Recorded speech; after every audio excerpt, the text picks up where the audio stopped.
Hello, fellow travelers. Welcome to Respawn Station. My name is Kandula, and today I'm joined by my co-host Nick Sivak and a special guest, Patrick from Reky Studios. Did I say that right? Reky Studios, Reky yes, you got it. Studios. And to talk about their upcoming game, Cinnabunny, and also to hopefully find out a little bit more about you, Patrick, and just kind of your journey into solo game dev. Now, before we kind of get too into the weeds, we'll start with a simple icebreaker, one that we kind of ask ourselves every episode, which is, what have you been playing? What's the game that's installed on your PC or your console of choice at the time? Sure. You guys, I assume you're familiar with like Zoo Tycoon. Yes. Mhm. Yep. All right, there's an indie developer, also a solo guy that's made a game called Mega Aquarium, and it's basically like Zoo Tycoon but aquariums only. Whoa. Choice, love it. Yes, I love me aquariums, so I've been I playing mean, that it's the lately. best place in the zoo to go. So Exactly. That's I didn't know this existed, but now I'm curious. I'm a I huge only aquarium guy. discovered it very recently. Yeah, highly recommend. Okay. So, I mean, I guess we'll just kind of go into it. I mean, you have, just looking at your history of games. I mean, your last game came out in 2021, Bunhouse, and now you're launched the Kickstarter for Cinnabunny, but which, by the way, seems to be doing pretty well. Congratulations! I mean, you still have Thank 23 you. days, but you're almost most of the way there. And by the way, to anyone that's interested in supporting and backing the Kickstarter, the links will be in the description and also on the podcast episode. So with that said, like a simple question, like, are you just a chill gamer? Are you like, is that like where it came from? You're just kind of the games with the chill vibes. Is that rooted for you? Oh, someone's muted. Can you hear me now? Yes, now I can hear you. yeah. My There my you go. mistake. Yes. I love all kinds of games. I do love cozy games for sure. Animal Crossing, Stardew Valley, some top tier ones for sure that most people know. But I don't play those exclusively. I just played a bunch of Monster Hunter World, for example. Hmm. But yeah, I think I sort of just kind of like fell into this niche, honestly. And I do love developing these kinds of games. It's easy to make a very nice and positive community around them. So I'm here for the wholesome vibes for sure. So, I mean, to talk about your kind of game dev, how did it start? I mean, your first game you released back in 2019 called "You're Not Special" seems to be a little bit of a departure from like, the other two games. So, like, how did you set out to to make that game initially? Sure, yeah. So I just wanted to start game dev because I thought it'd be fun, you know. I like creating things. I think a lot of people have like a natural propensity for creation. Sure. So I just wanted to make games. And so I thought to myself, what's like a weird hook for a game? And there's always the classic RPGs where you're the chosen one, like the world is ending, only you can stop it. So I was like, all right, I'm gonna make that game, but like you're not the chosen one. You're just like some guy that like their Yeah. decisions kind of matter, but sometimes don't, and Sure. you just follow the chosen one around. So that was just like kind of the hook, like the funny idea that I thought of, and I decided to make a game based on that. And yeah, I had no really huge intention of making it like a commercial success. It was just kind of a fun little side project for sure. I'm curious Yeah. Go because ahead. it's something that I also would like to, try to do some days, like do a solo game dev kind of thing. Like I have some ideas, so I'm curious very specifically on that. What was like your first step outside of having an idea? Like, did you go for like I want to go for this engine, or did you like I want to make some music for it to kind of get a vibe going? Like, what was kind of like your first like starting point when you already made the decision? Like, okay, I want to do this now. Yeah, sure. I suppose I had a little bit of coding knowledge because I'm self-taught in like web development. Mm. Um, Originally, back many years ago when I was trying to impress my father-in-law or my future wife, he's like, "Hey, I want to build this website," and I was like, "I got you. I'll learn how to do that to impress you." And so that's how I originally learned web development. And then from there, I think that kind of general like coding skills transferred a little bit, where I at least had like kind of a rough coding foundation. After that, and after I had this idea, I kind of researched engines a little bit and found RPG Maker, Mm, which kind of really, vibed well with what I was right. trying to set out to do. So I looked up a bunch of YouTube tutorials and I just went at it. Did you Right on. still use RPG Maker? Like, what's your current engine that I you work use on? Unreal Engine 4. Unreal. I Okay, haven't switched to 5 yet. I will probably for my next game, but Unreal Engine 4 is what I use. gotcha. And so you made that jump for Bunhouse. Like you're not special was RPG Maker, and then you went to Unreal. So is that another learning curve to go through, or is that like a? I mean, Unreal from the outside is very intimidating, but I would hope that maybe it's a little bit more user friendly for someone who has experience. Yeah, it is for sure intimidating. I also did the kind of same thing where I had an idea and then I was like, oh well, RPG Maker can't do this, so I looked at other engines and then I was like, all right, Unreal Engine can do this. I just followed a bunch of tutorials and I actually Bunhouse wasn't the first game I tried to make in Unreal Engine. I tried making another one, and after a year or so of working on it on the side just for fun, I was like, wow, this game has way too big of a scope for me The as a scope solo creep, guy. huh? The scope creep Which, got you. yes, for sure. But that worked out really well for me because that means all the garbage code that I did on that game, I learned so much from, and I didn't actually have to ship it.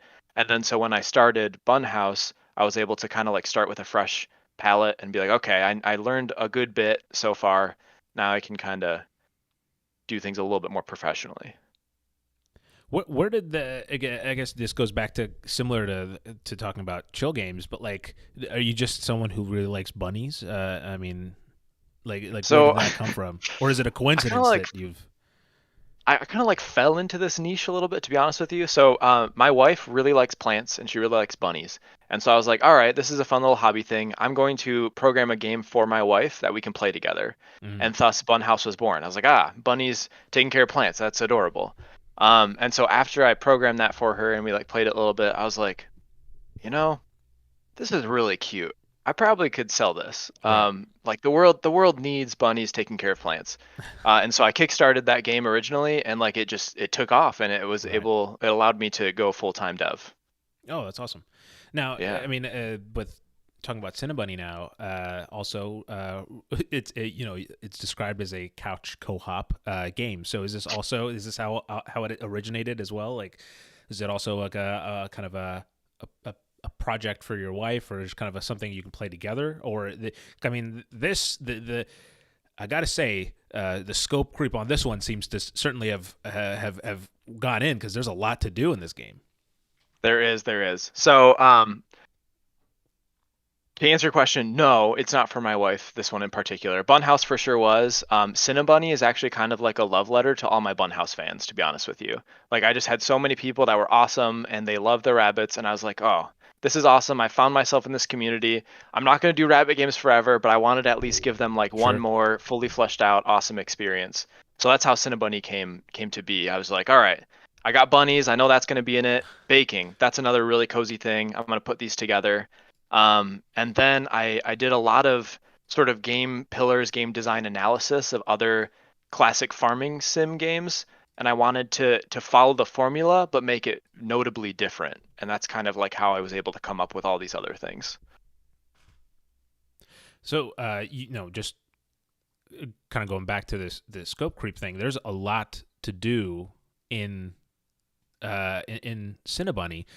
How does that work? And I guess I'll kind of steal one of I think Nick's questions about like just generally like how do you make something like that kind of diverse in terms of like mechanics, and how do you kind of keep them all engaging, working together? Yeah. So basically, I looked at my one of my favorite games of all time, which I think is a kind of a masterclass in game design, which is Stardew Valley, which I'm sure many people have heard of. Classic Absolutely. farming sim, also made by one guy, impressively. Yeah. I'm nowhere near his level, but he did a lot. He has this formula of you have the core gameplay loop of farming, and after you do your farming tasks, there are other things to engage the player. And so I followed that exact same formula for Cinnabunny, where you have the core gameplay loop is baking. You bake things, you want to learn new recipes, you want to kind of upgrade your bakery, but outside of that, the player still needs to do things. The player still needs things to do while like their goods are in the oven, while your Sure. farms are waiting for your crops to harvest. So to that end, I thought, all right, well, every single farming game in the world does fishing. They do like fossil collection. They do insect collection. I want to do the same thing, but different. I want to have like the same kind of core and like game design, but I want it to be like a little bit special. I want it to be unique. I want to branch out. Right. And so instead of fishing, I was like bird watching. Love it. I know Pokemon Snap is another wonderful cozy game. It has a Yeah. wonderful gameplay loop. I'll do that for bird watching. You can take pictures and use your like bird oculars to find the different bird species. For like insect collection. It'd be cool if I ran around with a net to collect insects, but what if it was something different? What if there is a scientist bun that's trying to like solve the littering problem and he makes a bunch of trash robots and they go rogue? Let's catch them all. So I just tried to like, like put a fanciful creative spin on these like kind of classic formulas. Nice. If I can cut in, Sri, I wanted to Absolutely. throw a compliment your way, or like just like a note about the title, because as Sri can attest to, I'm very picky when it comes to video game titles, particularly good ones versus bad ones, and I think Cinnabunny is a great title. That's Top tier. I can't it's even simple. claim it. It gets it gets to the point what it is, and like I've talked with Sri ad nauseum about things like Hunter Arenas Legends or something like the 3-word RPG titles Quest that 4, The Return to Dragon Island. Yeah. exactly. So We're all too familiar. great job on the title. I appreciate But that. also, My sister has the claim to the title. I'm sure she'll want royalties for years, but she's the gotcha. one that Does came she up get a with it. And credit? yes, once she immediately when she said it, I was like, that is perfect. Like it can't be anything else. Nice. So, I also wanted to bounce off of what you were just saying about these type of games and how all the different activities that you do in them, and games like Stardew Valley, games like Animal Crossing, or even to an extent of like a Papers, Please, are games that are built around like gamifying work, more or less. Like you're running a bakery, you're going out on a farm and all that. And I wanted to know what kind of, to you, how do you gamify work? Like, how do you make that fun, if that makes sense? Is it like a sound effect? Is it like, sound design in general? Is it something specific with the gameplay that you try? Like, what is it to you that makes that angle of gameplay fun? That's a really interesting and thoughtful kind of like philosophical. philosophical. There we go. There we Thanks go. for the assist. Philosophical question. So I think in general, humans are predisposed to and actually greatly benefit and value from work. I think the problem is the things that go along with work, which is monotony, tediousness, even like physical pain, right? And so I think there's like almost a natural tendency of our brains to click with things that align with the fun parts of work. And to me, one of the most kind of like easy things that we can see is like if you start with something and you can physically or visually see the changes that you did, it's like gratifying, right? It's like, oh, I started with this small little bakery, I built it up, and now it's a big thing. Even if like you take this to the real world, like if you and your wife were tiling a bathroom, like you started and it looked really bad, and you retile it, and now it's good. The labor in itself was terrible and awful, but like the end product, like the satisfaction is always there. And so I think in general, what games need to do to capture that isn't honestly that difficult. It's just taking out those really tedious things. It's when you bake, it doesn't take 5 hours, it takes a few minutes. Or, like instead of like manually whisking something for 15 minutes, it just like you see the eggs go in, you beat them for a little bit, and then it becomes something new a little bit quicker. So like you get the payoff. It's like delayed gratification, but not supremely delayed. Mm. I have to ask: is there how much research goes into something like this? Are you eating all kind of pastries as part of like for the greater good, or is it how does that work? Um, a lot of research online, not so much baking research. My wife does make a lot of delicious breads and things for us. So I get the benefits of that. But no, honestly, I haven't baked that much myself. I've just done a lot of research online, of what goes into it, which is I guess a little silly when you think about it, but I guess I'm gonna have to start baking some more bread now. I mean, it's an easy. If I had the excuse, if I was working on a game, I'd be like, I have to eat these guys. These honey That's a buns tax or whatever. write-off. Yeah. Oh yes. All right. Well, we'll keep the conversation going. So, like, just kind of the regular process. You know, you said with Bunhouse you switched to full-time game dev. How has that kind of shift? I mean, well, first of all, I mean, quick. What did you do before, if you don't mind me asking about? Like, Yeah, sure. I was a math teacher for 4 years, and then I was a youth minister for 4 years. So awesome. obviously, the next logical step is video game development. Yeah, math teacher to video game developer, I will say, is a crazy jump. Because like, you know, I feel like my math teacher actively told me I was gonna go dumb from playing video games. Oh, you'll rot your brain. Yeah, I've heard it before. I think the cool smart math teachers realize how beneficial some games can be. Not all games, right? Sure. But for sure, I think the vast majority of games have a lot to teach. Yeah, definitely. So now that you've gone full game dev, how has, I mean, like, what's that like? What's that kind of? I imagine it's kind of gratifying, or kind of just, you know, essentially you've put all your, you know, eggs in one basket in terms of, you know, this metaphor that I'm sticking with, and they've all hatched. Is that how the metaphor goes? I'm not really sure with that. I haven't tested that one before. Yeah, it's like an egg in the hand is worth two in the bush, I think, right? Early egg gets the egg. Yeah, early egg gets the egg. Yeah, exactly. Yeah.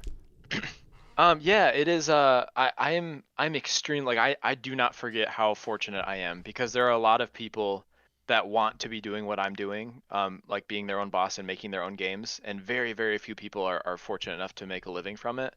So yes, I count myself as super, super fortunate, because I get to do that. It is definitely not like, you know, it's not like a walk in the park or anything, but I get to be my own boss. I get to make my own hours, and I set goals for myself. And as long as I'm hitting them and I keep making sales, then yeah, I'm able to keep doing this. Now, I actually want to bounce off of that real quick, Go for it. Sri, if you don't mind me. Kind of segueing in here. The basically Kickstarter is what I'm curious about, because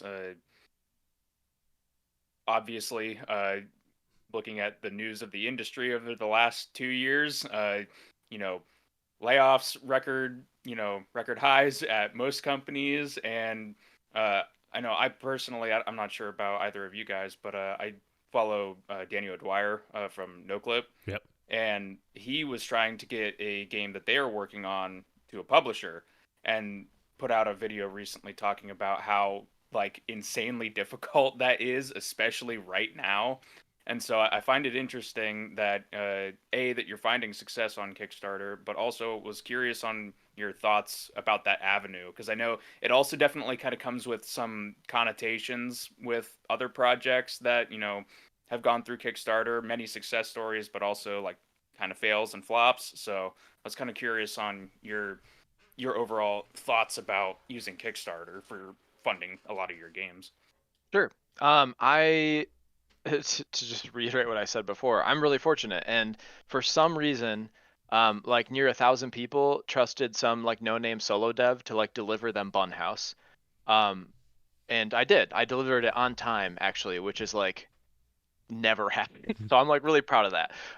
As far as Cinnabunny, now all I have to do is be like, look, like I did this before. I'm a trustworthy person. You can look at Bunhouse on Steam. I'm 93% positive. Like I delivered. I made promises and I kept them. And I think that kind of rapport with your community goes a long way. So now I have a community that backs me. I was able to go into this second Kickstarter with like a lot more trust. And so yeah, even in this like really unfortunate kind of economic climate that we're in right now, and all the inflation and stuff, people, you know, I'm still able to kind of draw a little bit of a crowd. I know, Nice. I believe, and correct me if I'm wrong, but I think I saw in somewhere in one of the numerous web pages I scrubbed, that you had experience with a publisher in the past, right? So like, Yes. was that for this game, or was that for Bunhouse? correct? It was for Bunhouse. Yeah, I don't have a publisher for Cinnabunny right now. You don't So have to I list any names, but I was just saying, like, yeah. well, how was that experience? And was that the reason why you went deterred you from kind of going that same route again this time, or? No, so I'm in kind of like a unique situation. For Bunhouse, I actually retained the rights and everything for publishing on Steam myself. So the publisher only published for me to the other consoles. So Nintendo Switch, and then it's coming next month to PlayStation and Xbox.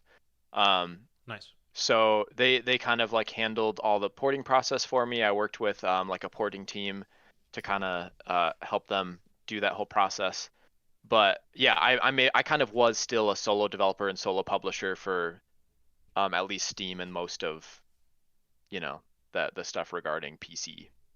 Sure.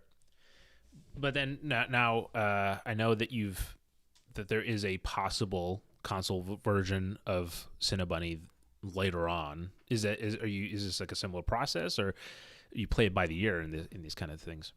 Yeah, I will play it by the ear. I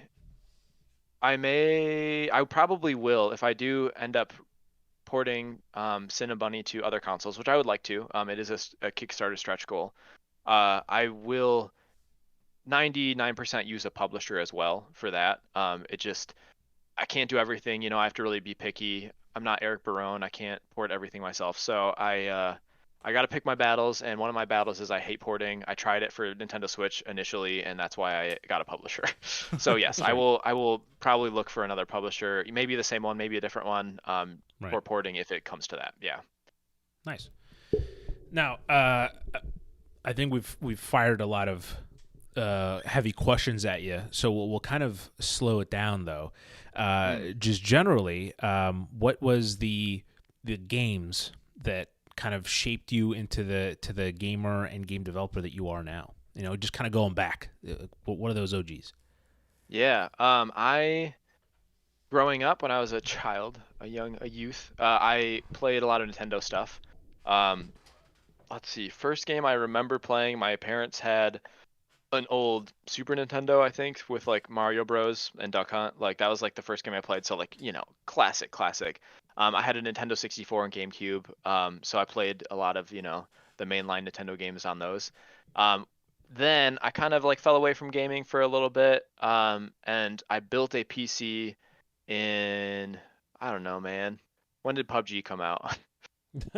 Sure. Okay. That gives Because me I built it for that. 2014. Okay. Sure. Yeah, I built it for PUBG after a friend showed it to me, and I played so much. That was like my first gamer, like I went into the deep end and played a lot of that. And then I just started exploring a ton of different genres, a ton of indies, ton of AAA. Got really into Destiny 2 before it got super iffy. Right. Yeah. But yeah, I think Stardew Valley is a huge influence for me in my development.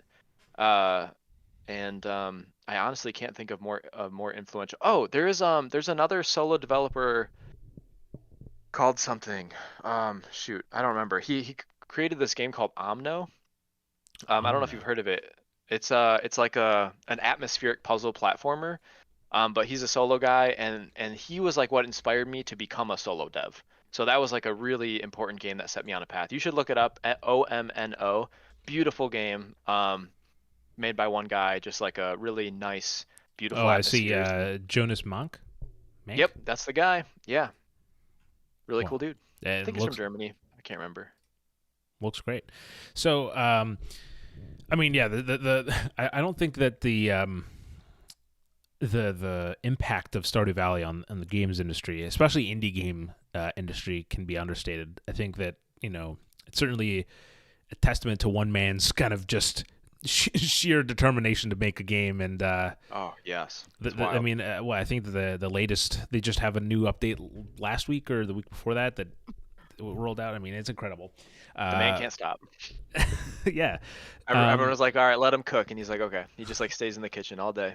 Yeah, and then he's got us. Haunted Chocolatier coming out soon as well. Oh, is it coming soon? I haven't heard anything about release for that one. Well, I mean, I'm hoping. Sorry, I shouldn't have put. I don't want to put him on blast like that. I was just saying, like, hopefully it's soon. He's kind of shares updates, but As someone who's not to brag too much, I have myself made a clicker game in the past. So I think we're on the same boat there. We're both game Yeah, developers. yeah, for sure. Uh, Yeah, we've all made clicker but games. We're pack. Yeah.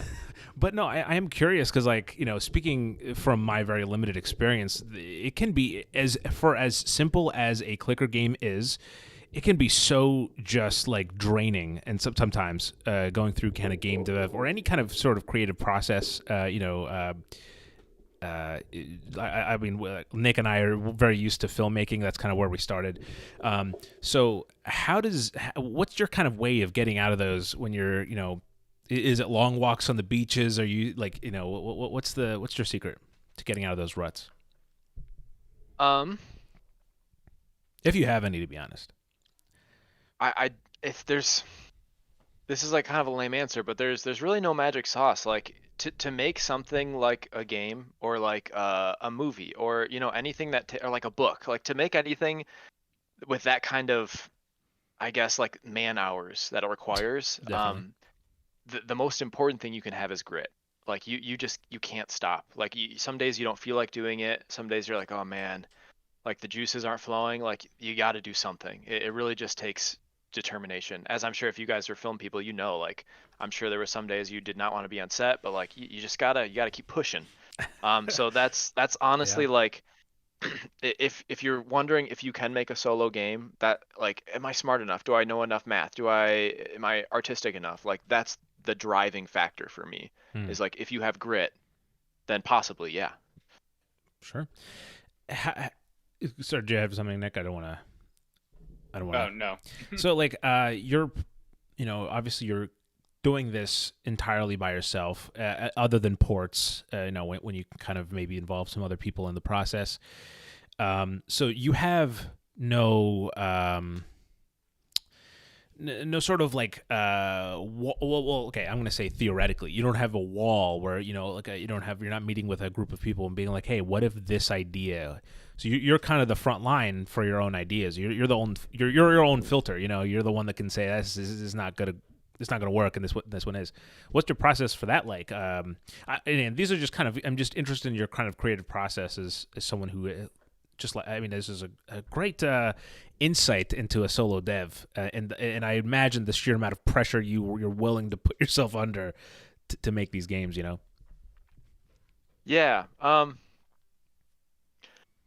So could you refine your question like a little bit? Could you like ask it in a different way? Just like so I am a little bit more. I could Absolutely. ramble on like forever, Absolutely. honestly. No. So You're yeah. fine. You're fine. So you are your own filter. So like, how do you determine like what's good, what makes it into the game, and what doesn't? Gotcha. Okay.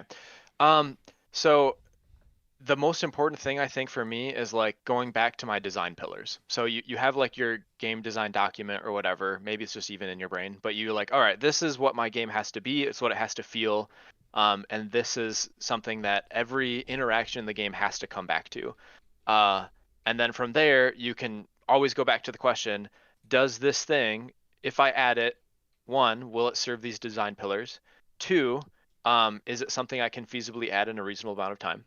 And three, is it like the time it would take me to add to this game, will it be justified by the time someone will get out of it playing the game? Because there are some things like you can really get lost in the weeds as a solo dev, and you can say like, oh man, this water shader has to be perfect, and you can spend like 2 weeks just like messing with your ocean. But like in the end, some things you have to just like, okay, this is good enough, and it's not so much about sacrificing quality. It's just realizing that if you are a perfectionist to a fault, then the game will never ship. Sure. At some point, I you have know to. I when mean, go ahead. Go ahead. I was just gonna toss in there that I know Sri and I have worked on some projects together, and usually whenever I would get to a point where it's like, I have this issue that I'm trying to figure out, like I'm trying to mentally just map out what all I need to do to try to fix it. I'm like, I'm just gonna go work on something else for a bit. So I'm gonna go play around with these sound effects over here versus trying to figure out how to, structure something. So it's interesting Yeah, to just hear the same kind of process. and that's the beauty of solo dev, right? Like I all right, so if you're a solo dev, right, you have to be good at animating, modeling, environmental design, game design, programming, sound effects, sound design, music. Um, you have to be able to do level design, writing. Like you have to do so much Right. that I can always go to a different task if like something's not quite working that day. Yeah, there's Sure. always something to do. That has to Real be quick, fun, but also what's your like least favorite and what's your most favorite? yeah. UV mapping texturing is the worst ever. Except now for Cinnabunny, I've taken a lot off my plate because my cell shader that I program does so much work for me that I can Mm, like texture something kind of bad, but with the cell shader on, it looks real nice. sure. But yes, for sure, texturing is my least favorite by far. That answer came quick. It was you had that Oh, one ready. So yes, okay, so I what's your favorite? locked and What's loaded. on the other end? Um, I I really like programming. I don't know why. I find it really satisfying. Just to do gameplay programming. Hmm. Oh, Sure. UI programming also up there for least hated things. Oh wow. It is not fun. Ugh. Just general UI stuff. Yeah, I'm not a great graphic designer. I'm passable. But yeah, just UI design itself is fine-ish. It's like the interactivity of everything and the programming behind the UI, Right. where it has to work perfectly for keyboard and mouse and controller, and like all these different screen sizes. Ugh, it's a nightmare. Uh, Takes me back to I my have my to least favorite web design days. I have to imagine that that's probably one of the worst things about developing for PC as opposed to consoles is the sheer amount of kind of specs of and you know I don't know if this was your intention, but I did read through your spec list on Steam, so I will now be sticking my head in a tuba while my friend plays it, as you Good. did, Yeah, yeah. that's instead of a sound card, that's Yeah, that's what instead you of sound want. card. But yeah, I have to imagine that's probably one of the worst things about PC dev. Same thing with I'd imagine like releasing an Android game or something. It's just the sheer Yeah, amount of things that you're yeah. working with, the where your product can be played is almost out of your control. That you just kind of have to like aim for somewhere in the middle and be like, that's good, and trust the players to do the Yeah, rest. I mean, yeah, I try to optimize everything for 1920 by 1080 and then Right, make sure it scales down and up a little like pretty good from that. right. But yeah, as long as it like looks good on that and can scale up and down like passably okay, then I'm like, all right, this will serve the vast majority of people. And that's kind of served me well so far. We'll return to games, game talk again soon. But I am curious. You said apart from your time spent behind the computer screen on a keyboard, you also like to kiteboard and Oh parkour. yeah. I'm Yeah, I'm yeah. curious, man. First of all, what is can you explain this to me because I'm not really sure what kiteboarding is. Sure. All right. So imagine you're surfing, right? You're like on a board on the water. Yep. But no, no, no. You don't need waves. Waves are for chumps. You actually have a kite that you hold onto by very long strings, and you control that kite, which is tethered to your body. Wow. Um, that drives you forward. So you're able to kind of just like, surf along a flat, as long as there's wind, obviously. Nick, I get it now. He makes chill games because he's doing the crazy shit in real life. He doesn't have to go for GTA for the thrills. You know what I mean? Exactly. Like, man, I've lived it. So, Yeah, I so don't I and don't is need. parkour? I mean, I haven't. That's what got you into parkour? I'm just curious. Someone I Yeah, took some sure. classes back when Actually, I was like younger, and so like I'm not. oh no way. Well, you Yeah. had like a gym or something in your area? Yes, yeah. My friends. Where are you from? I'm from New Jersey. Is where grew up. Okay, Yeah. nice. Yeah, I actually my full-time job is game dev, but I actually coach parkour as like a part-time thing one day a week. So I Oh, get to nice. also coach little kids parkour. But when I went to the University of Michigan, there was like a parkour club, and I was like, hey, that sounds cool. And so I kind of joined, and like it was just really fun. So I kind of did it for a few years, and then after teaching and everything, didn't do it for a while. When I moved down to South Carolina, where I am now, I read that there was a parkour gym opening up and they were hiring. I was like, okay, I'll throw my hat in the ring, and they happened to hire me. So now I'm like into parkour again. Oh, snap. Is it? Is that just like I mean, both of those extremely kind of adrenaline high things. Well, I don't know, but I mean, parkour. I guess you could do small jumps. Maybe not that exciting, but like, Honestly, kiteboarding is like it's pretty chill. Like once you get it down a little bit, and I'm not like a master by any means. I'm not great at kiteboarding. I'm still very much learning. But yeah, it's very relaxing. It's like super soothing. See, my closest relation to that is like tubing. I went tubing for the first time. Tubing. Oh my gosh, dude, tubing is like intense compared to kiteboarding because Really? you're whipping across the wake, and like Yeah. if you got a mean person driving the boat, you go on the outside of the wake. I They like twist you around in donuts. I Oh, went tubing for the very first time in my life in July, and also for the very first time in my life, I tore an ACL immediately. Just that right. while you were tubing? Yeah, yeah. It was the last turn, and then like Oh my gosh. I flipped, and yeah, I tore my left ACL. I mean, that doesn't surprise me. Tubing is like a wild, especially if you get two tubes and you gotta like fight your other people. Like, oh yeah, tubing can get really intense. real I fast. should have had more people kind of warn me about this. I didn't, I wasn't told it was so It's dangerous. like this. Oh, we'll just pull you. It's fun. It's nice. You just hang on. But no, they No, get crazy. not at all. That's how they lure you in. They're I, probably just doing like like a broken ACL count. yeah, no, yeah. Get their I've numbers heard as high that as possible. tubing is as bad to the ACL as I'd imagine like anything like soccer or even like football. Or like being Achilles. Yeah. Yeah, yeah, that works too. Okay. Well, if we're gonna go back to, unless you had anything else to say about parkour or kiteboarding in terms of like your adrenaline rush of a sports or a fun time that you have. Yeah, Um, I love doing high adventure stuff. I like snowboarding, all the board sports, and yeah, just Actually, I don't know. I'm just a high adventure guy. I'm just gonna keep going. So you said that kiteboarding is not like like super adrenaline. It's It kind can of be. more I'm not good relaxed. enough to make it super adrenaline. Like Sure. I just like kiting along. You know, I don't do crazy jumps like some of the other pro athletes. So I know that like certain people, I think this is kind of be topical to what's going on today, but like Ken Levine, I think he said he likes to go on like walks and or runs and just kind of think about like stuff for his game and stuff. Is that what are you up there on the kiteboarding? Are you like thinking about like, okay, what happens next? Like where does that process happen for you? Mm. Do you know what I mean? Yeah, I totally know what you mean. I'm trying to think. I guess I don't know. Maybe like all the time, everywhere. Like yeah, like if Ah, I'm in the car or like going to sleep or pretty much if my mind's not occupied by something else. Like if I'm actively trying to solve a game design problem, then yeah, or like a Mine's programming def. problem. Oh, Yeah. yeah, mine's definitely when I'm about to fall asleep. That's always where the notepad comes out, and it's just like, oh, what about this? What about this? And it's just like, why am I like? Wait, there's not a Yeah, better like time of the day to like think about this stuff. It's like like the right when brain you're trying to awake go. meme. Yeah. Yeah. Oh man. and then do you so you think about it all the time? You just kind of I mean that's if that's not the sign of a creative, I don't know what it is. But are you someone, and this is just my own obsession with the pen and paper, but like are you someone who likes to do like analog, or are you on the like do you kind of keep your notes on like some sort of like Notion app and you kind of organize it, or are you that meme of just kind of like plastered on the wall and just like standing there like the dots connect? Um, I'm definitely. It depends on what I'm working on. I definitely like to stay organized for sure.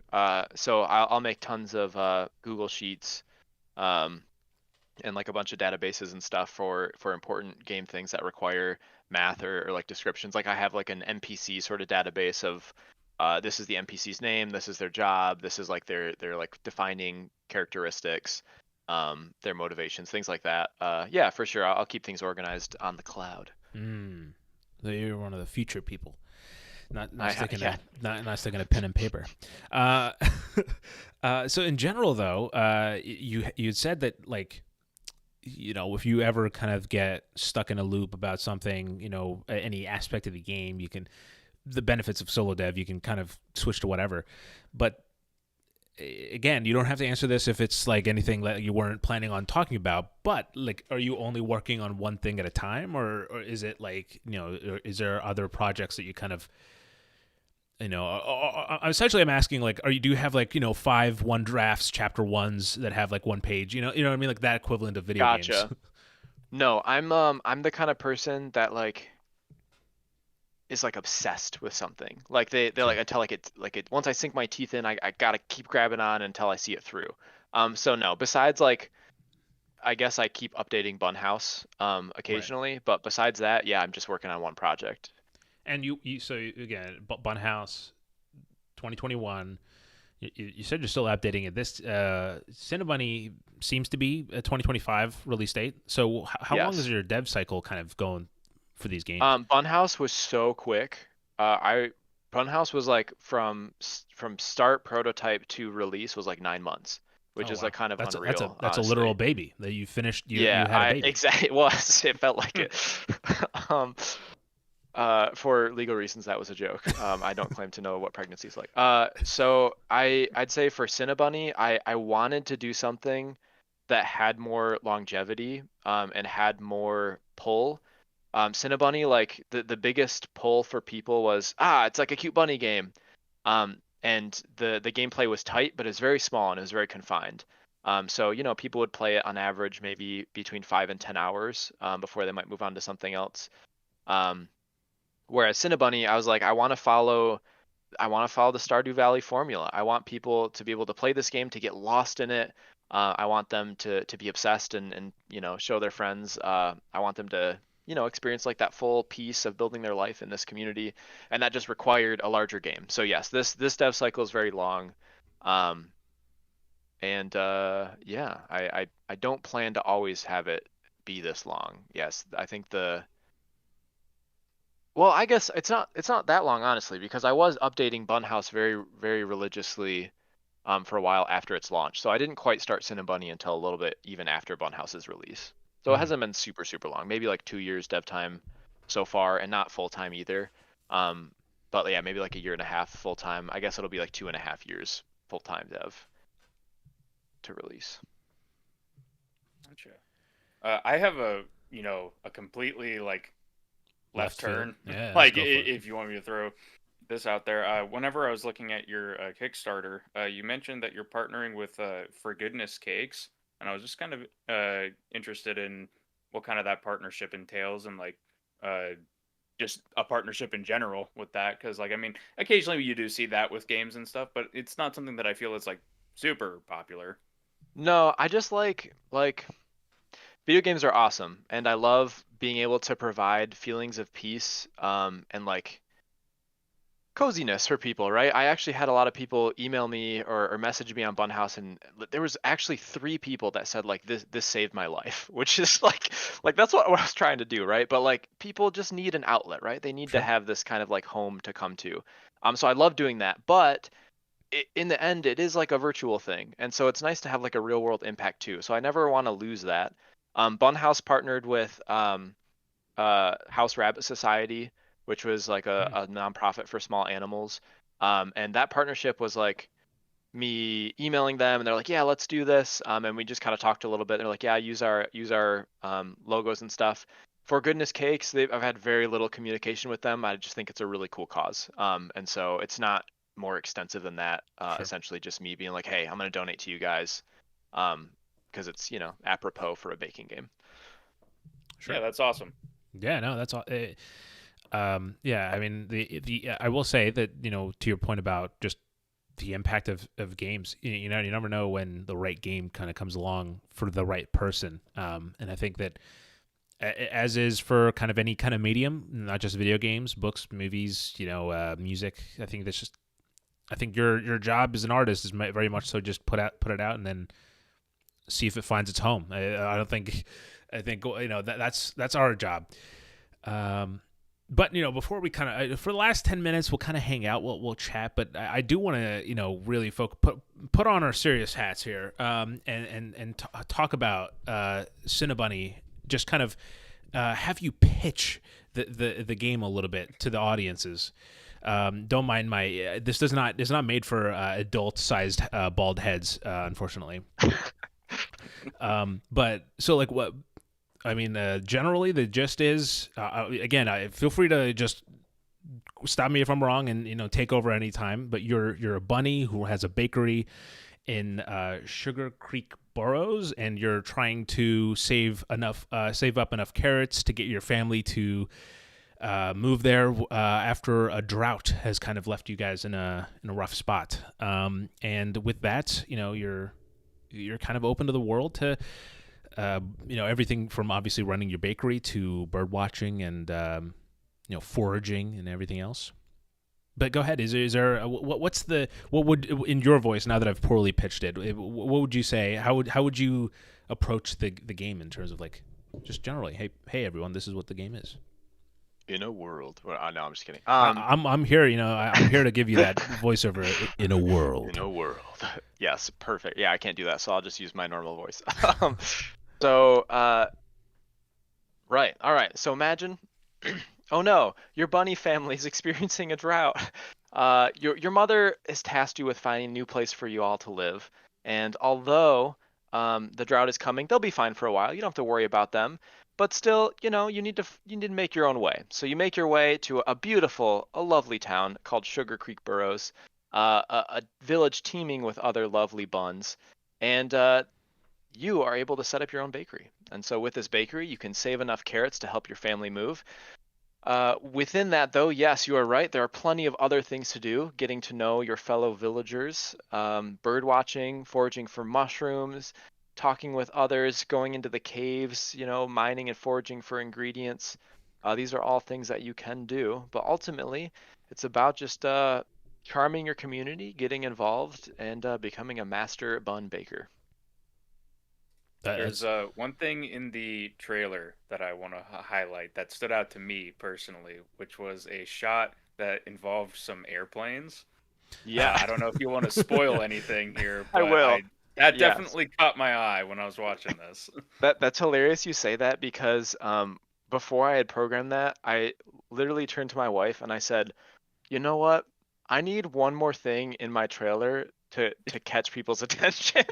And so I thought, like, what can I do that's gonna be like really silly and like really fun looking? And so yeah, I spent like, it only took like 3 days to like make this like biplane and the physics and stuff for doing it, and it was just like really fun to program. I needed kind of a break. It was one of those times where it was like I need something that adds to the game, but I'm sick of the other things I'm working on. So yeah, I programmed these biplanes. It's going to be kind of a late game thing, but eventually you'll be able to get to them in the forest and to be able to explore via biplane as an aereo. I don't even know what word I can use there, but an airplane bun. Yes. It worked. Is that just like for traversing, or because like there's action involved? So like, is it like, is there combat? Like, what's the mechanics of that? I don't want definitely not combat. That would be very antithesis to the design pillars. Not combat. Yeah, I don't want it to turn the into combat Battlefield. is you can like do the smoke screen that planes do, like skywriting. Oh, you can like okay. hold a I see. key, and so like you can go in front of your other fellow air exploring bun, and like you can smoke screen them, I guess, is like the combat. But no, there's not like dogfighting or anything like that because they're bunnies. They can't dogfight. That's true. That's true. So yeah, it's really just kind of for like a fun thing to explore. It's not meant for serious traversal, Sure. but you can use it, I guess, in the forest if you want to get across. The thing is, the forest isn't really designed to like traverse you anywhere to begin with. It's all about foraging and exploring on the ground. So it's more just like a fun thing to do. So you don't get much. You won't get much benefit. Yeah, if you exactly. Just fly There's not any around mushrooms that grow in the air, to my knowledge. And so, just kind of going through the Kickstarter, though, if you guys, if you're listening to this, click the link in the description or on the episode tags, and you can give as little as $1 and just kind of support it. But of course, if you hike it up a little bit, you can. For $20, you can get a copy of the game as well as obviously backer exclusive updates, which comes with kind of everything. And definitely, I'm very much so. This was, I think, this whole interaction. It really comes from just a cold reach out that you did a few weeks ago, and a look at us. Here we are. So I guess that's a power of just cold email. Just email people, guys. And you never know, where that will go.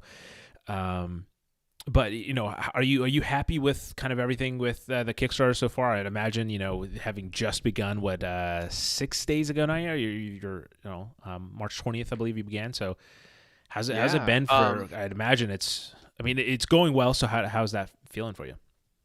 Yeah, so Bunhouse was actually right about where I am right now, funding wise, at day 6. So I'm like right at the mark of where Bunhouse was. And given the fact that Twitter has drastically changed, which is what my main sort of media was, the fact that we're in like a very different financial time, the fact that we're not really in COVID anymore, given all those kind of parameters and like things that are going against me, the fact that I had a big community going into this, yes, I'm very happy that I'm kind of on par with Bunhouse's numbers right now. If I got to 35K again, like Bunhouse did, I would be very, very pleased for sure. Nice. And yeah, you have another 23 days left, Give or take. so yeah, definitely go check it out. This is a game that just generally speaking, I love these kind of games. They're it's always fun. I mean, I love my shooters, don't get me wrong, but it's always nice to just have a game where I don't have to worry about all that and just kind of unwind a little bit. And while I'm engaging in these kind of systems and all these kind of mechanics, I'm not feeling overwhelmed. So I mean, that was why I was. I mean, I was a little giddy when I think when we got into the call initially, because I was like getting ready to talk about it, because I find it so interesting in terms of like how you talked about just kind of the work and how translating that to video games, because I would have never really kind of thought of it that way. Just generally, if you told me about work in video games, I'd be like, I don't know, dude. Just I don't want to. I already play Excel. I want to see numbers go up. I want to shoot things. Yeah. So I mean, what's been like the again for the last 10 minutes or so of the show, which once again, thank you for the hour, but this is kind of like a little bit laid back. We're going to talk a little bit, obviously, still about the game, but it's going to be less formatted. Feel free to go on rants if you'd want to. But what has been the most kind of aside from the money, which we just went through, and how the support for the game, what's been like a real kind of creative like light bulb moment for you with Cinnabunny so far? And how long have you been in development? I don't know if you've said that, like specifically for this. Yeah, like I guess a year and a half kind of full time. I've been kind of trickling ideas and starting prototyping a while back since Bunhouse release, but yeah, seriously, maybe like a year and a half. So is your question like a light bulb moment? Yeah, or like any creative light bulbs that kind of went off for you that Yeah. you're like, that like kind of specifically for Cinnabunny that are special for you? Sure. Yeah. So I was really happy. This was like a series of morphing kind of ideas that I finally settled on. I'm really happy with how my progression and interaction system works with villagers. So I got to give you some background here. In Cinnabunny, there are basic recipes. You can make things like bread and pies and cookies. And all of those things take what are called basic ingredients, like flour and eggs and milk, But there are also supplemental ingredients, and these are things that the user can add to any recipe, up to 3 of them, to make it kind of their own. So instead of making cookies, maybe I want to make like something crazy, like lemon rosemary cookies. Maybe I want to get a little bit, crazy with things. So with these supplemental ingredients, one, not only is the player able to kind of make things their own and like make special things that could be delicious in real life, maybe not so in real life, but it also helps you progress through the game, because each villager in Bunhouse has specific flavor profiles and things that they gravitate toward. So every supplemental ingredient will have like a flavor to it. If you put an orange or a lemon in something, it might be citrusy or maybe a little tart. And a villager might have a tart sort of flavor profile. So it's kind of this way to encourage exploring new things while baking, and also getting to learn the villagers' taste preferences as well. So it make you feel like you're part of the community. So it sounds a lot more complex than it translates to in game, because everything is very visual and easy to kind of see. But I really like that system, and I was really happy when I was able to kind of fit all those pieces together. Yeah, does the one of the I had a list of questions that I was curious about, and one of them that I didn't get around to kind of relates to this. Oh yeah. Feel free to just go for it, Nick. I've got nothing to do tonight. We can just do an all-nighter, you guys. A full 6-hour podcast special. Right on. Basically, like, how do you go about, from your perspective as the designer, balancing the different activities, or like prioritizing, I guess would be a better word to describe it. Like, whenever, say, like somebody needs to go out and farm for these basic ingredients or whatever, how do you gauge what an appropriate amount of time is to be doing that activity versus, like, going over to the villagers and discussing with them about, maybe sharing a recipe that you made? Or do you just kind of take a more hands-off approach, and it's like, I'm gonna put these systems in the game and just let the players make those calls? Like, if they want to go farm, go farm. If they want to go chat. Yeah, 100% the second one. It's all like I really value player agency. I want them to be able to play the game as they see fit. There's no hard time limits or anything. Uh, with the exception of if you take too long, you can burn your baked goods, but it's like a very forgivable timer. Right. So yes, I definitely think player agency is really important. I'm the type of character that will like min max Stardew Valley and like community center as quick as I can, try to get to the island year one.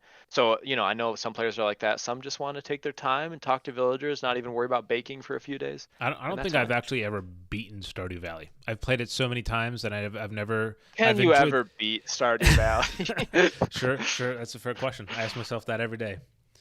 I have 100%ed it. Like I really like that game. It's like pretty tedious to get the I think it's like 1 million coins you need after shipping things to get that final achievement. But yes, I love it. Go ahead, Nick. I'll let you. I'll let you go. Yeah, I mean, that was basically most of the, kind of big broad topics that I had.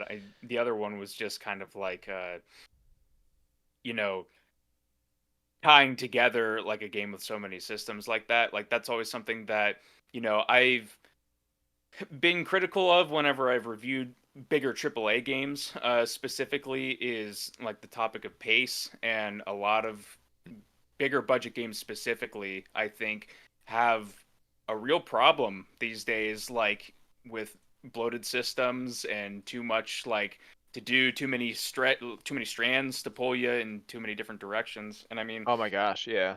I played Monster like, Hunter World. I know how it goes. exactly. It's like there's some of them. It just seems like the game just doesn't know when enough is enough.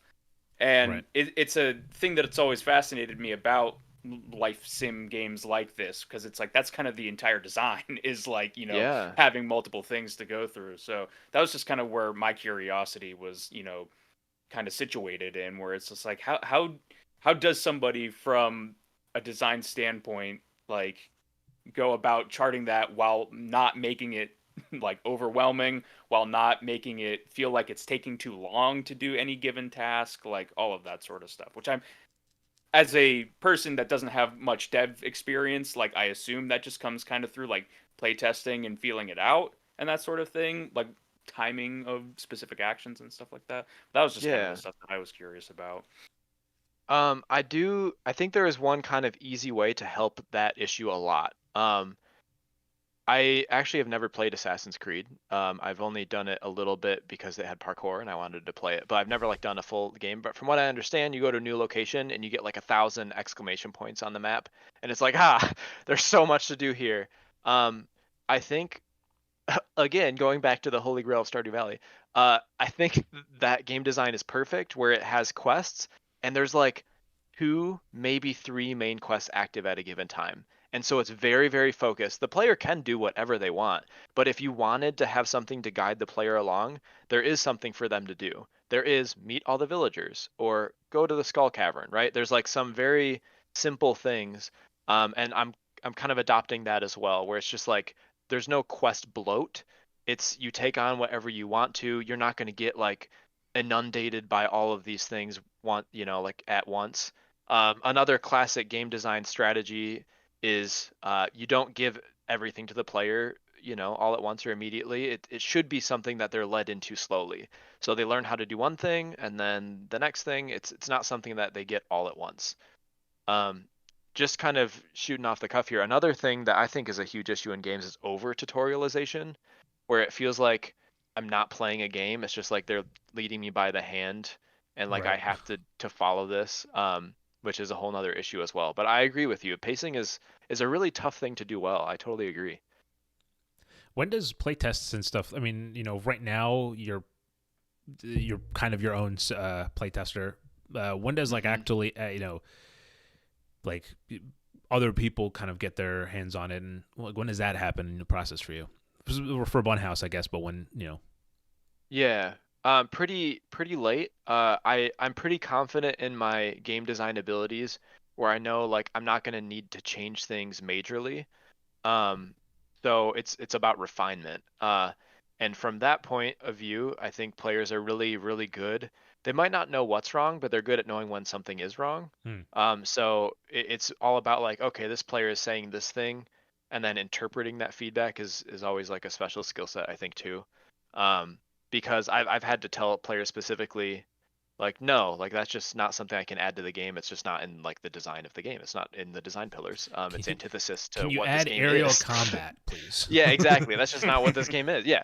Uh, so yeah, there's always like you're not trying to please all the players all the time. You're trying to be true to your product and what you're, the creative art that you're trying to set forth. And kind of holding fast to that. But still, players are smart and they know when something's off, so you have to, figure out what is off, I think. Sure. Now it's interesting. Well, we've passed the hour mark, so at any point you can call it quits. You can drop off the call right now if you so pleased. All right, Uh, like no, I'm seriously good. I love talking about game design, so I'm well, good to okay. keep So I going mean, that was as long as you guys what want. I'm just curious because like you're just kind of referring to players as smart. I've definitely seen game developers that quite feel the opposite of that, and I think that the over tutorialization that we were talking about also applies to that as well.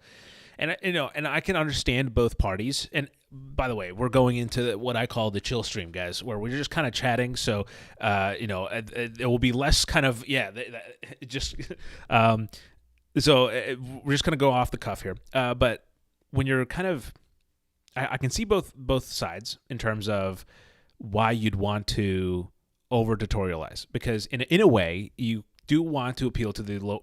I'm not going to try. I'm not saying this derogatorily, but like the lowest common denominator of people, so that you can apply to as many people as possible. With your approach being kind of the gamers are smart, which I guess that it is antithetical to the over tutorialization.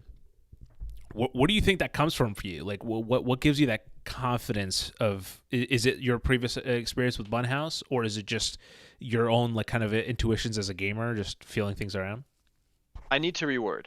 Um, Players are intuitive. Sure. They know when something's off. I do agree that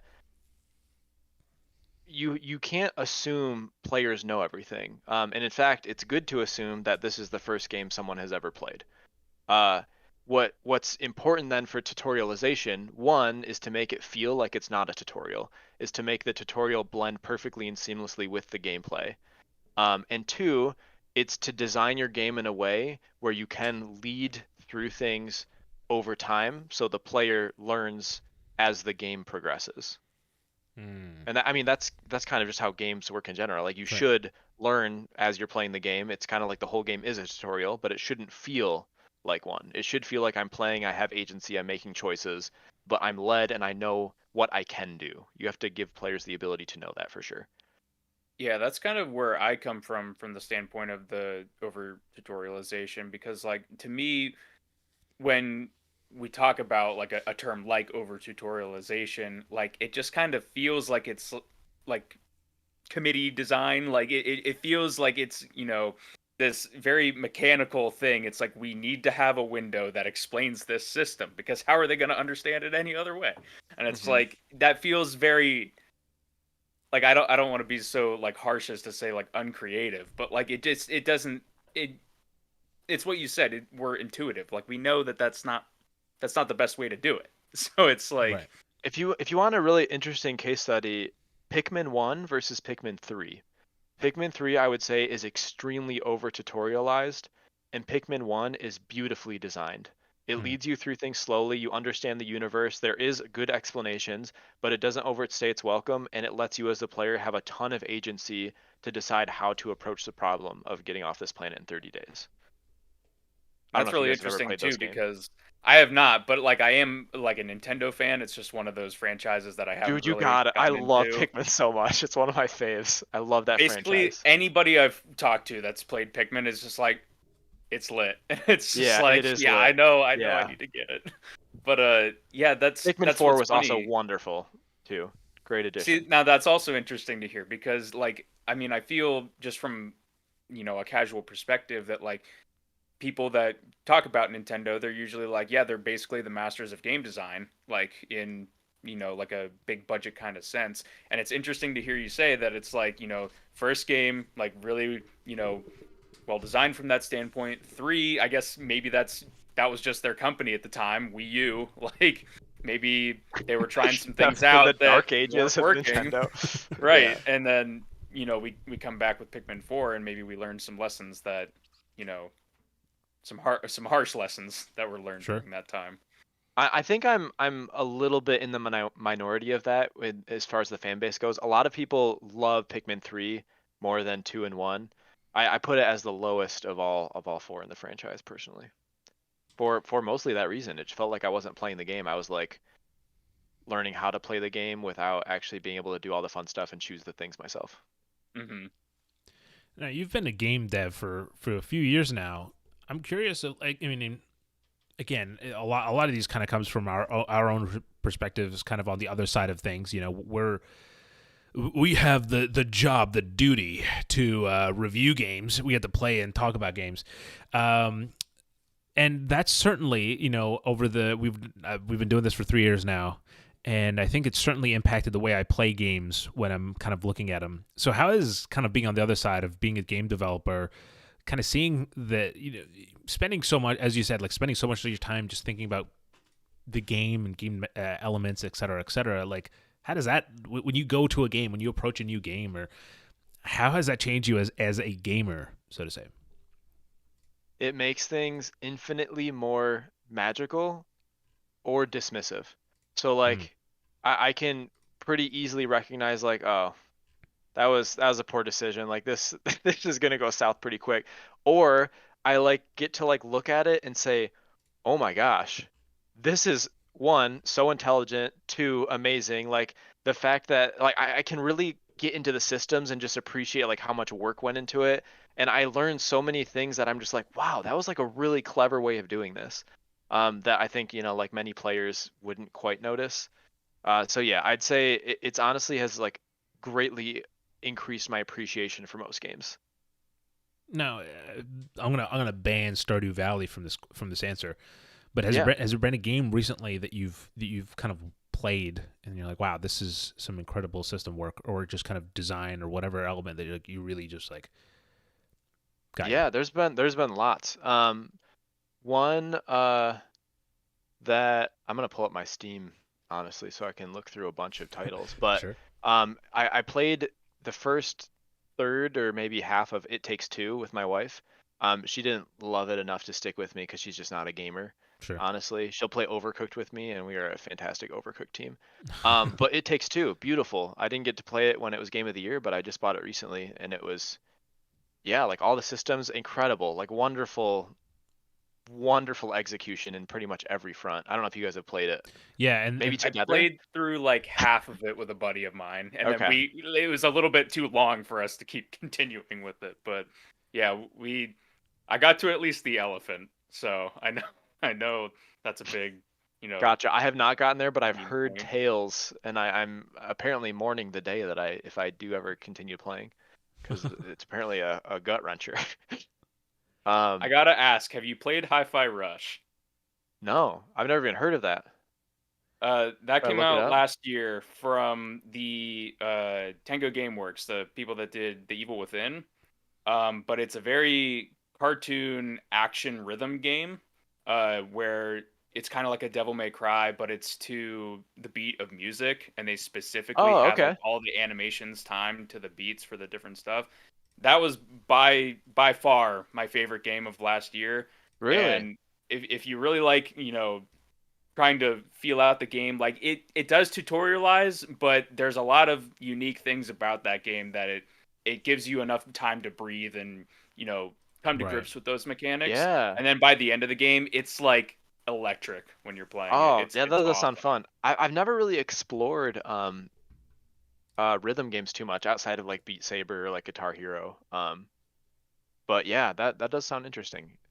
I think that is probably a really satisfying sort of feeling when you get on beat and you're just like you're slaying. I bet. Well, I mean, That's it's cool. also a concept that needs to basically be like rock solid, because Oh like yeah, if you mess up any part of that, like that tanks the entire experience. for So sure. Yeah, that's interesting. Um, yeah, to go back to your original question, in terms of other games that I played recently, like I said, Mega Aquarium was a really solid one where I like the optimization of it was fascinating to me. How many systems and how much computation it takes. Just sort of like the old school like roller coaster tycoon. I can't even fathom how that many things happens on screen and is like fine. Um, but yeah, there was another kind of solo dev farming sim genre, Dinkum. I don't know if you guys have heard of it. I Dinkum, feel like I've no. heard the name, but It's yeah. basically Animal Crossing meets Stardew in Australia. So like you have to also like watch out for crocodiles and things that can hurt you. But Nice. other than that, yeah, it's like a more hostile Animal Crossing, Wow. honestly. I But it was see. yeah, pretty solid game. I got to appreciate it again. It's always fun to see what a single person can do, So for sure. you're not like, like, so when I'm writing something, right? Let's say I'm like writing horror. I don't consume any horror, just so I'm like my mind is void of that kind of thing. I'm kind of anything I'm pulling from is my own kind of intuition, I guess. Interesting. So like, are you not like? I mean, you've just listed two games that are very kind of. My friend, you're missing out. Great writer steal, right? So I think there's so much to be learned from other crafters. I think like there's a lot where I was like, oh, that's a great system. I need to revamp mine a little bit so it's more intuitive like this. I think yeah, there's always things to learn for sure. sure. So, But but you I don't. guess it might be a little bit different when you're writing because you do want to be pretty gosh darn original. But for games, you can really borrow a lot of systems and make them your own in a lot of ways. Yeah, I mean, assuming you can, copy them. If you, I mean, I look at a game system, I have no idea what's going on. I'm just staring at. It's like that thing went over there. Yeah. Yeah, it's interesting. So you don't see. We'll wrap it up. But so you don't see like the when you. It's very stereotypical, but or not stereotypical, but like a cliche. So like you're not looking at a scene in a game, and you're not like seeing the boxes and the vectors and the like. Oh, okay. So like this is it's not broken down for you. You're still kind of in that. Wait, you guys see actual games? I just see ones and zeros. No, yeah, I for sure am able to still like get lost in the game, appreciate it, and like I think I can still take on the role of a player. I'm not just a developer. Sure. I mean, hey, it's a tough thing sometimes to when you're dancing between multiple things. Um, but with that said, Patrick, and you know what, I actually want you to. I'm gonna be honest. At the intro, I don't know if you could tell, I definitely choked because I was like, I realized I didn't know how to say your last name, and I did not want to butcher it, and so I was like, I just said Patrick. I realized that like as you were saying Reky Studios, I was like, oh shoot, I should have gone over names just to clarify a little bit for you, but it's all good. Yeah, my last name is Gauthier. If you're being American, if you're feeling French, you can say Gauthier. Whoa. Okay. So how Gauthier. French are you feeling, my friend? Okay, you're feeling Gauthier. American. That's fine. No, Oh, no, no. nice. So Sorry, you are sorry. feeling French. I can Oui? we all you Oh yeah, bonjour. But no, thank you so much for first of all just kind of reaching out, talking about sharing information about your game and really kind of in that way opening the door to this conversation. This has been a really awesome kind of. I mean, if you couldn't tell, this was our first time doing an interview in person, or not. Well, in person as this. We've done interviews before, but like it's our first time not just writing them down and putting them on a pigeon and sending them their way. And so it's been I think the back and forth is a great format for sure. I like it a lot. no, yeah, and I think that this was kind of very informative. I I was kind of hankering. I definitely dominated the questions from Nick because I was just really interested to find out more. So Typical Sri, am I right, Nick? Yeah, I know. yeah. Dominating the conversation. Wow, It's Patrick. the All these podcast thoughtful is actually questions. yeah, the podcast is actually just Sri talking, and I just kind of sit here. Occasionally No, Just like nods. listen thoughtfully. An extra Wow. pretty face in the room. Patrick, you Exactly. fit right in. You know who the mark is. You know what I mean? You know who to hit. You know what I mean? But nevertheless, no. Thank you so much. I will. Obviously, like I said, and I'll reiterate to everybody that's interested, check out Cinnabunny, the Kickstarter, and go give it some love. And Patrick, best of luck with kind of the game overall.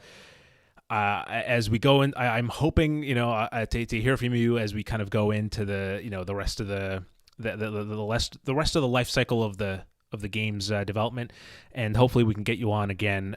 Just kind of this is just kind of a chill conversation, and hopefully we can get you back on for what release date time or whenever. Honestly, just reach out whenever, and Yeah, for sure. I have I just like talking about games, so like this is just super fun for me. Yeah, I would love to be back on. that. Absolutely. That's how it is. It's all for the love of games. That's what we do. That's what we All for do. the What love we of do here. games. The Because things we do for the things we love. yeah, because we're not getting paid enough for doing all this. I hope you guys know that. You know what I mean? But We nevertheless, need to start a Kickstarter for you guys. All right, everyone, join Sri and Nick's Kickstarter. They're starting Yeah. it next month. Make sure you donate $1 is the minimum, but $1 million would be great. It'd go a long way. yeah. Let's get some Brandon Sanderson numbers up there. I'd appreciate it. Do you know who Brandon Sanderson is? No, He- I am like so disconnected from names of people. Maybe I No, just it's have bad totally fine. memory, I don't know. It's a different cross section of a field. He's a writer. Okay. And last year. Oh wait, why does that sound familiar? What's his like? Stormlight, the Stormlight Archive. Stormlight? Yes. Okay. So Yes, I'm he aware. released these the secret projects that he wrote during COVID last year, and he did them as a Kickstarter, and they broke like all records for Kickstarter. It made $44 million. So, Chad, that's Wow. when we put our Kickstarter up, that's what we're kind of going for. Yeah, I mean 46 million probably minimum, honestly. yeah, at least. Just like set the goal for that, because like who even wants all or less? nothing. 44 million, all or Yeah, nothing, exactly. baby. That's how we do it. 44 million and $1. Well, with that said, thank you so much for joining us, and to everybody that's listening, whether you're listening to this on Apple Podcasts, Spotify, check out the podcast. It is up on those platforms. Leave it a rating. It goes a long way. The site's been up for a very long time, but the podcast is brand new, so we could take all the support we can get. Leave a like, subscribe.